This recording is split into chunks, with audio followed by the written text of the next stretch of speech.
And we've got our patron individual. Welcome, guys. We've Hello. got Greg Hello. Harris and Simon Jones in. Nice to have you guys back again. Yeah, shame Good the to weather. be Shame here. we couldn't bring some decent weather with us, but there you go. Not your fault. Yeah, I well. don't blame everything on you, Greg. Just Yeah, a few no. things. Most Yeah? things. I have to say that from our last show and from the past couple of shows that we've had together, I've personally taken some action. I've put stuff in my private pension and state pension. So thank you for all your tips. I Good. think it's been very good. Good. Glad we could be of some kind of help. We talk a lot about retirement last month in November, but that was pre-retirement planning. And this time we're talking about post-retirement planning. And I'm thinking, like, do we ever stop planning? Why do we need to talk about post-retirement? I thought post-retirement planning was no planning. Well, it's a really good question and it's one that we get quite a lot, isn't it? In short answer, you always got a plan for these things, and continued planning is the best way to do it. But there are ways, if you don't want to have particularly much administration in retirement, there are ways in which you can go down where you don't have to make plans, and we'll talk about some of them a bit later on about safe, secure, and guaranteed ways to retire, which from an ongoing administration point of view, little to none really. But then actually, if you want to get a bit more complex with planning, which can have its natural advantages, then actually, yeah, in answer to your question, unfortunately, it's for life, really. Exactly. So all the good planners in life, they have good lives because they like to plan. What is a safe way to retire? I think so. It kind of broadly boils down to two main sources of secure income in retirement. Traditionally, pensions came in the format of a guaranteed secured income. There's the trouble with our industry is there's so many terms and jargon, but typically something like a defined benefit or final salary pension is what a lot of maybe the previous generation will be enjoying now, where essentially you're given a promise of a certain income each year until you are no longer in need of it. And then some of them factor in things like spousal benefits, where if you do have a spouse, then they can benefit if you predecease them. The other alternative, which I kind of describe, so it's something called an annuity, which is a bit of a, again, going into technical jargon. But the best way I can describe it is kind of like a reverse mortgage. So if you think about a mortgage, when you purchase a property, you go to a bank or a building society and say, I want to borrow £200,000 and I promise that I will pay it back at £850 a month. The way that an annuity is the reversal of that is because when you come to retirement, you have a big, a varying size pot of money. You hand it over to an insurance company, and based on your age, your lifestyle, and where you live, they'll say, we will give you X pounds per month for the rest of your life. So it's kind of that reversal of a mortgage. Interesting. But, back in the days of perhaps our parents, not so much in Asia, but I know in Europe and aging economies, people back then had a bigger pension pot, didn't they? Because they had lots of kids, and then by the time they were old, their next generation, there's still lots of people making an income and contributing it back to the government. Now with an aging population, and I think in Europe, I think France is the worst, but I'm not sure about the UK, but the size of families have shrunk. People just had one and a half kids. So actually, we are now, and I'm pointing at myself here, not you guys, when I get a state pension, I'm thinking there's less money to share because there's an aging population. There's more old people and less young people. Yeah, Is that true? it's a really difficult one because you're absolutely right. I mean, there's a couple of factors which you've mentioned there. The first one is the fact that everyone is now typically living longer. So if you wind the clock back a few generations, retirement could be 10, 15 years, unfortunately, for a lot of people by the time they actually hung their coats up, so to speak. So you were only having to plan, if you were planning, or, your final salary scheme or your state pension was only having to last quite a short period of time. Very suddenly, in relative terms, people have started to live a lot longer, whereas a lot of these schemes, state pension is now extremely expensive for us as a country or any other country that offers anything similar for the government to operate and run, which is why we've seen the state pension age get further and further extended. It's 67 nowadays. 67, it will be going up to 68, and by the time that most people will be retiring in their sort of 30s, 40s, it'll probably be up close to 70. If there are very dangerous rumours that there might not even be a state pension as we know it moving forward. Now that's again really big contentious discussion, and I think any government that sort of waves that flag will be very, very brave indeed. But at the end of the day, people have got to look at things from a cost basis. So that's why you don't typically see, and as Simon said, your final salary schemes or defined benefit schemes, whatever you want to call them, are very, very rare these days, and that is the reason why they're, so to speak, worth their weight in gold. And for 99% of people, they should be maintaining those schemes. You hear in the news about a lot of people that have transferred away from that secure environment to a more flexible one, which on paper may seem attractive, but that then, with people living longer, means that you've got to actually be really, really responsible with your pot. And there are a lot of people and advisors that have got themselves into trouble for moving schemes where it wasn't the right thing for clients to do at all. Interesting. We'll talk more with common mistakes we make when we're doing our post-retirement planning. We'll work with individual after this. Across Bath, Chippenham and Melksham, this is Radio Bath. That was Tears for Fears, and we are still with Unividual Chartered Financial Planners, Simon Jones and Greg Harris in the studio talking about post-retirement planning. So what are some of the common mistakes you find, Simon, when people try to plan their retirement? So I think one of the things that comes up most frequently is, so we've touched upon a guaranteed income, but the yin to the yang of that is you can then have what's called a defined contribution or money purchase pension. So almost like a savings pot that you've put into throughout your working life, but it's just in a very attractive pension tax wrapper. A lot of people act under the misconception that when you reach retirement, you have to take, there's a 25% tax-free element, and a lot of people assume, well, I've got to take that all out straight away as soon as I retire, and often they take it out of an invested environment, and then it just sits in cash. So one of the conversations we have quite frequently is that 25%, it can be 25% of any amount you take. So if you just say, well, I only want 5,000 of my tax-free cash, you crystallize 20, and then you take that 5,000 out. So that's, and also you can then use that tax-free cash very cleverly with some good planning to actually derive the most tax-efficient income throughout your retirement. So I'd say that's probably number one. What would you say? Yeah, I think just on top of that, there's the addition of, Simon's mentioned, if it sits in cash, which is one thing. But a lot of us, when we retire, we'll probably want to spend a bit of money on a nice holiday, treating some family, maybe even a nice new car, something like that, just to mark the occasion. So keeping it in cash is one thing. Spending it on something, I'm going to use the word irresponsible, but potentially that's a little bit harsh, but something that's not necessary can often be the way. If people have got a lot of money sat in cash, it normally gets spent. We are a population of spenders in the UK.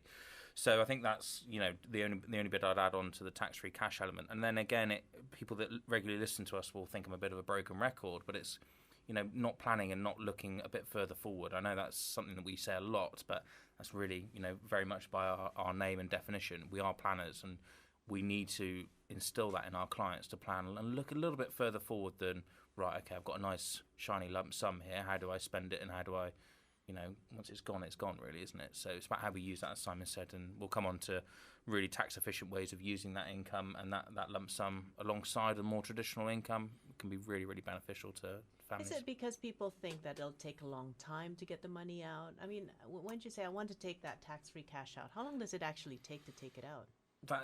Again, that's a really good question. It can be a matter of weeks, but again, structured properly and depends on the investments.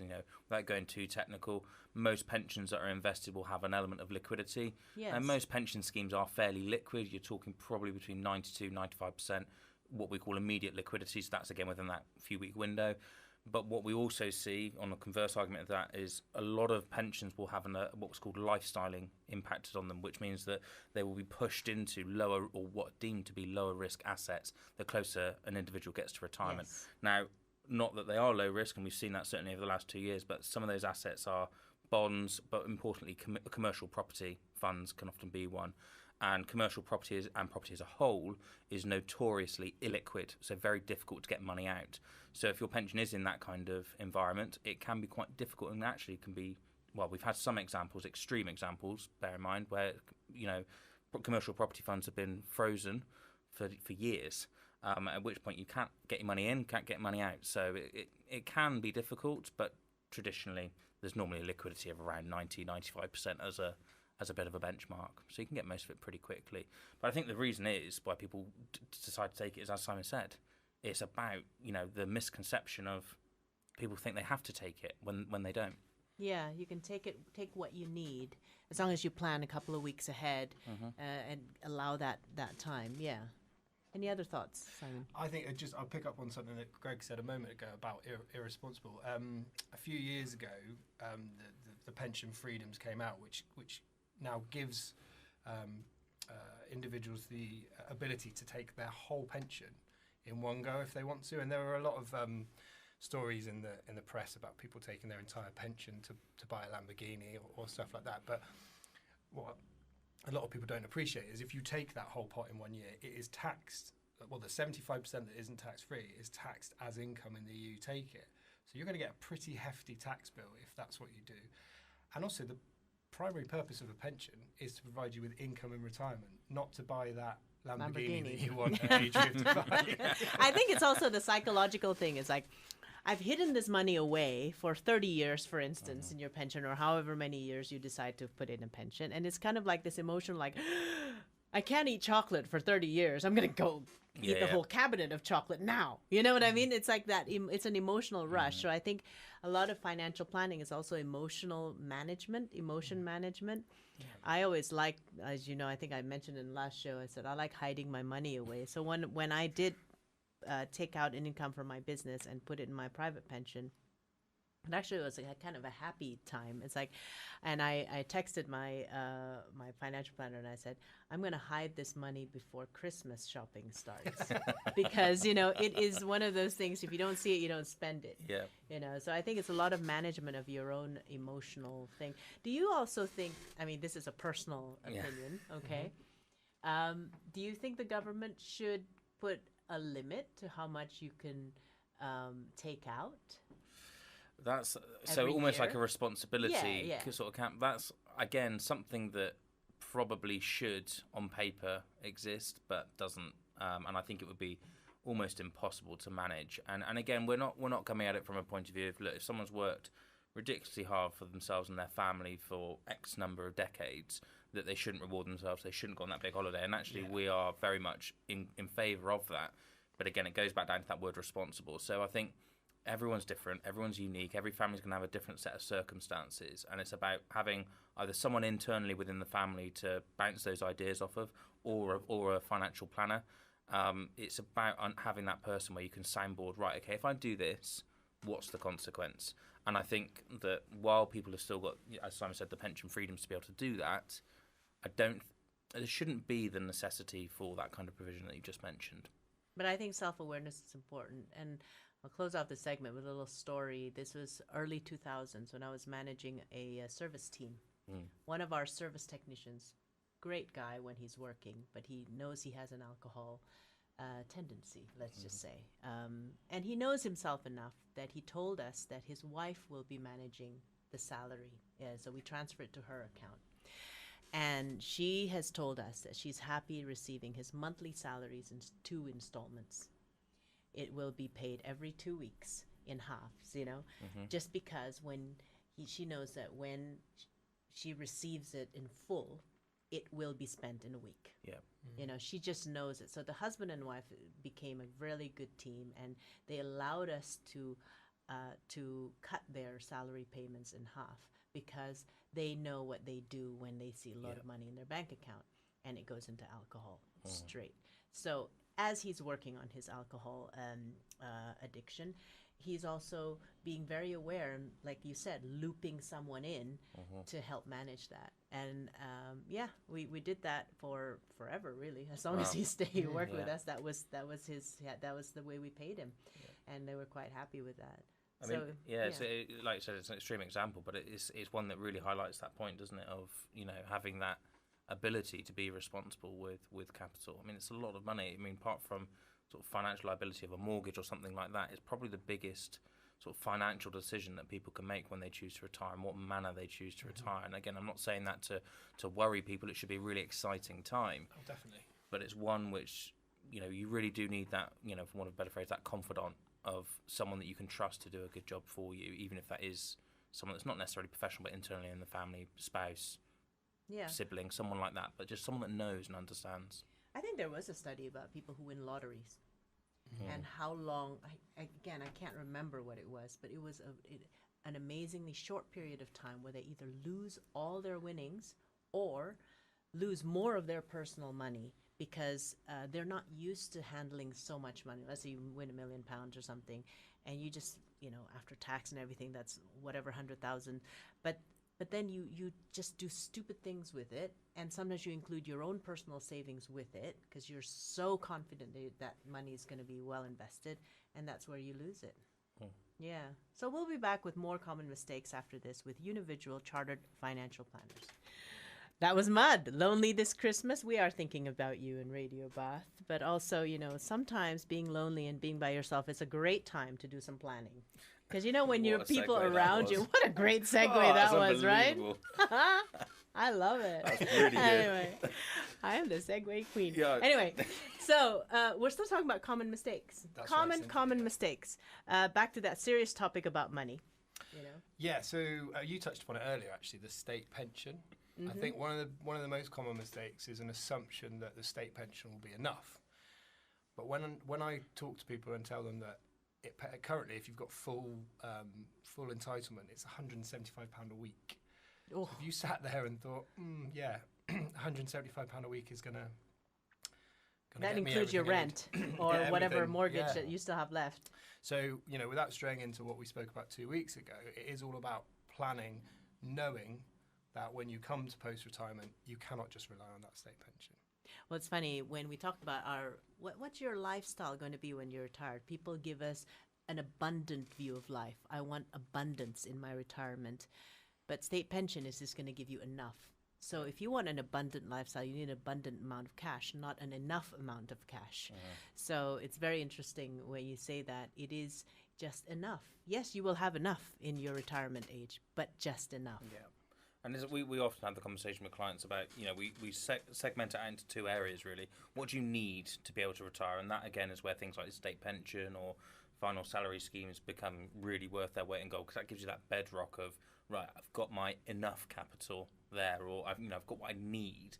But then no one really wants to retire on what they need. They want to be able to enjoy it, and therefore it's a conversation on what you want in retirement, and that's a very separate conversation, and often sort of split out into two areas, really. So, yeah, it's a difficult conversation sometimes, but it's so important, and you can just see when you're having the conversations with people, the weight that's physically almost lifted off their shoulders is absolutely huge, and it's one of the more rewarding parts of the job, definitely, when we can put a proposal in front of a family or an individual and say, actually, you can retire on that lifestyle that you want, and provided we're sensible and we keep keep to it, we'll be okay.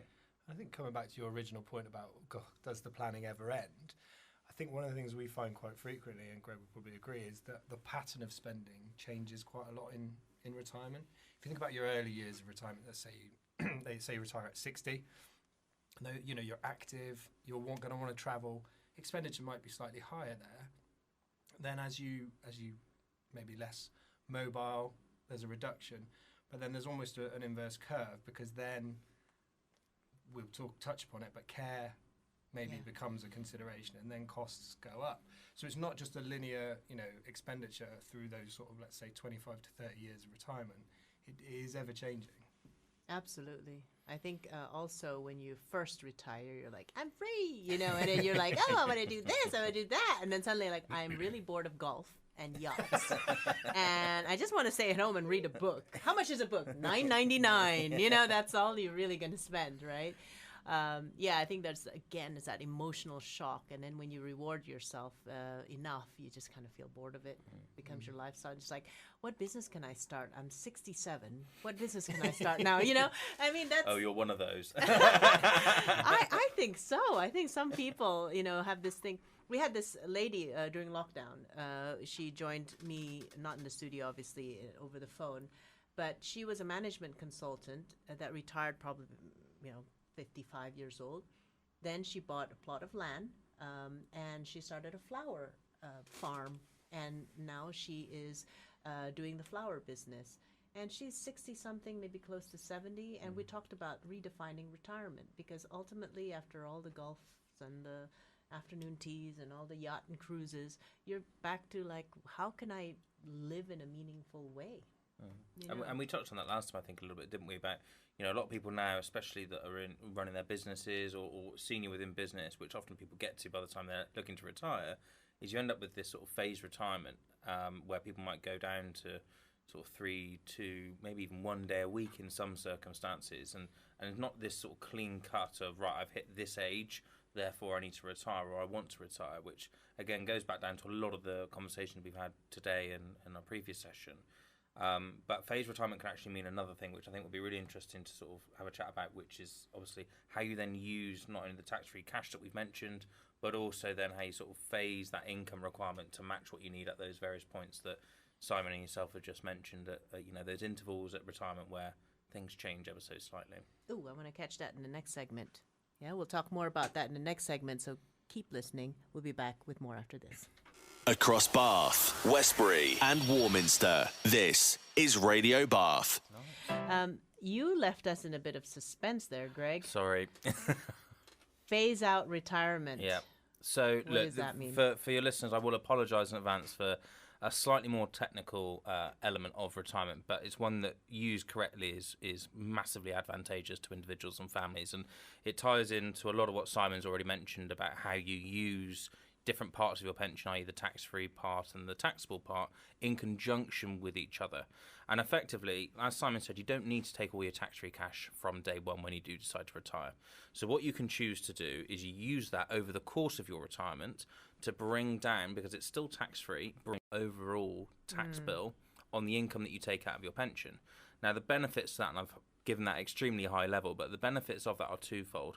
One, if you're having to allocate for less tax being taken, because it's still taxed in the same way that we would traditionally be taxed when we earn a normal income through PAYE, effectively, if you're allocating less tax, you don't have to take as much from your pension, which means then you take less, leaves more in, longer for it to grow potentially over the longer term, and therefore it's from a sustainability point of view, it lasts a lot longer, which then ties into all the other benefits from a legacy planning point of view, future income, having a greater flexibility when you might hit a big birthday in your 70s or 80s, or, you know, maybe less fun things like care. You've got that sort of sustained pot for a longer period of time, which means that when things do change, as they will, as Simon said, that you've got that ability to be able to respond and maneuver around those different areas. That's cool. And the nice thing I like about you being so conceptual and big picture, I find the best thing for me to do is, yes, listening to these shows are important. It's just to go to someone like Unividual, bring my personal portfolio, and just say, how do I maximize this? Talk to me about my numbers instead of this conceptual thing about what's taxable. But the whole concept is, if you don't take it all out at once, you leave some behind to create passive income for yourself. You let it grow by yourself. And I don't know how many of you have been investing during the lockdown, but I'm happy to say that if you have invested in some of the newer portfolios like sustainability, tech, medical, and everything, you would have seen at least a 14%, 15% growth over the last year, at least. You know, and I'm not talking about cryptocurrencies and weird things like that. I'm talking You'll start about giving me the shakes if you do. actual things.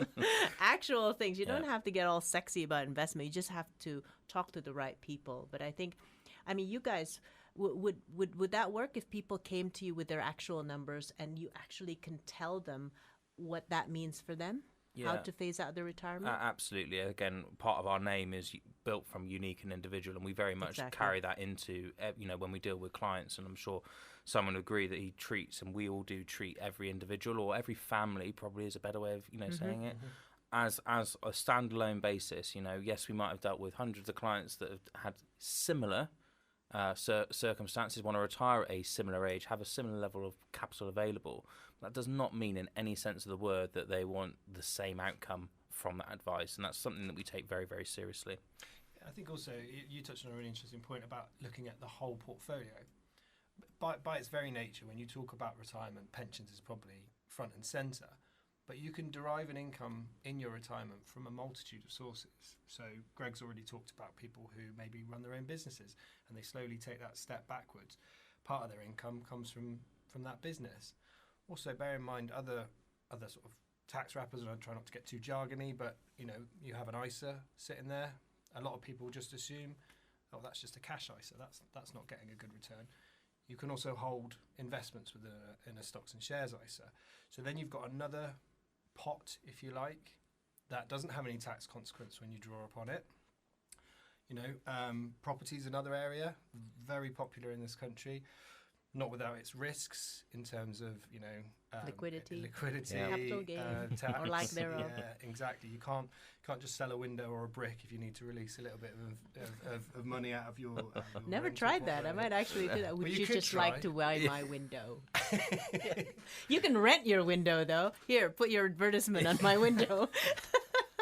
Now you're thinking outside the box. But yeah, and that's part of the whole thing, is to look at the whole bigger picture and say, right, okay, you've got all these different sources of income, right? Let's create a plan that derives the income in the most sensible, tax efficient way that's going to make sure it lasts as long as you need it to. What changed for me when I was younger? My main thing is property. Okay, so listeners, you can create wealth by 3 different kinds of investments in your portfolio: property, stocks and shares, business. Ultimately, business is something that you can control most, because depending on how you run the business, your profits go up and down, your cash will go up and down. That is an investment vehicle you can control most. Stocks and shares, unless you are a board member of some sort, most of these stocks and shares you're investing as other people's company. They're probably very huge, and they're a mix of companies. If you know your risk profile, you'll choose a certain portfolio, but most of the time, this is something that you cannot control. However, it is much more liquid than perhaps a property investment, okay, depending again on the markets that you're playing in.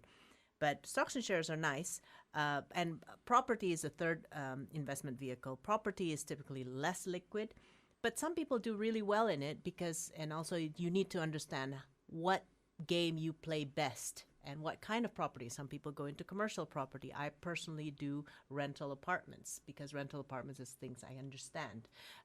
But then again, I also do locations that I understand, because investing in Bath versus Birmingham or Scotland or everything will be very different, and you need to acquaint yourself with it. So these 3 vehicles. What changed for me was that when I was younger, it was okay for me to be illiquid because I had time, right? Yeah.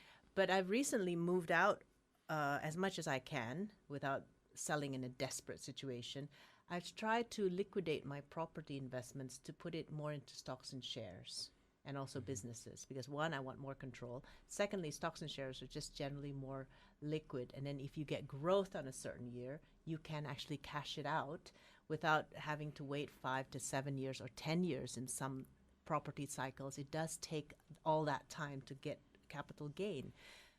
So I think when you bring your personal portfolio to individual and when you meet them and get personal advice, I think one of the questions you need to be asking is, do I have the right ratio of liquidity? Because depending on how old you are, and it doesn't have to be about age, some of us have illnesses and everything like that. So depending on what you need right now, you might not want, seemingly attractive investments that actually is very low on liquidity. Yep. It might actually scare you to have those kinds of things. Yeah, and again, sound like a broken record and won't apologise for it, but it's about that planning and understanding what you need. And, when people come to us, we don't necessarily need them to, have all the answers to the questions that we ask them. And sometimes just probing with those questions gets people to think about things in a slightly different way, as you've said. And, different asset classes will work in different ways. They'll have different liquidity, but that will also change. We've seen huge buoyancy in the sort of residential property market with houses not really even hitting marketing standards. They're just, they've got estate agents now got lists of people that they can call for different properties, which is really good. But what that causes is, and with all those assets that you've just mentioned, there's a huge driver between sort of consumer confidence and consumer sort of valuation in those assets. Certain businesses underperform because potentially they fall out of favour with consumers and their customers. Property, certain areas may have bit of bad press, or if they're built by a certain company, they might, fall slightly under valuation, or converse the opposite. So lots of different parts impact on this. It's not an exact science. It can't ever be, but it's one, and I think the key word I take away from that is a proactive response to those different changing climates is really important. Again, it goes back down to having that personal or team of people to be able to say, am I doing this the right way? And that's really key to a lot of people, because money, when we've got it, fine, no worries, but when we haven't got it, or we're a little bit worried about it, that can really tie into the rest of our mental health and stress and anxiety and those sorts of things, which can impact every aspect of our life. And as you said in your very first show with us, when Sherry was here as well, the way you act around money will be transferred to your children. Absolutely. So if you're anxious about money because you don't have the right financial advice, and you're carrying that anxiety around the house, then you're teaching your kids that, guys, money is something you need to be anxious about. Let's worry about that all your life. Not a very good thing. So I also would add to that, when you get advice about financial investments from your friends, just remember that they have different investing habits and they have different investing personalities. Investing personalities, I find, is very important, because I was drawn into all these commercial property investments because a trusted mentor of mine did it. But I realized that wasn't my personality. My personality was smaller units, lots of them, but smaller, like individual rentals. Don't want to deal with company rentals. Yeah. It looks sexy for somebody else, but it's not for me. But you need to understand your investing personality. And that's why you need individual consultations, and that's why you guys are individual. That's fantastic. Let's wrap up, and we'll be back with Simon and Greg after this. Locally made. This is Radio Bath. We've had a very interesting segment, guys. I think you've given a lot of good retirement tips. How do we wrap up from this? What are some of the final advice you can give us? So I think with some of the things that we've touched on today, it's key to understand your options. So we've talked about the guaranteed versus the flexible, and how the state pension sits within your planning. I think it's really important not to be afraid to ask what you might think is a silly question, but there's no such thing as a silly question, and get advice, as Greg said, whether that be from a family member, a trusted confidant, or a professional financial planner.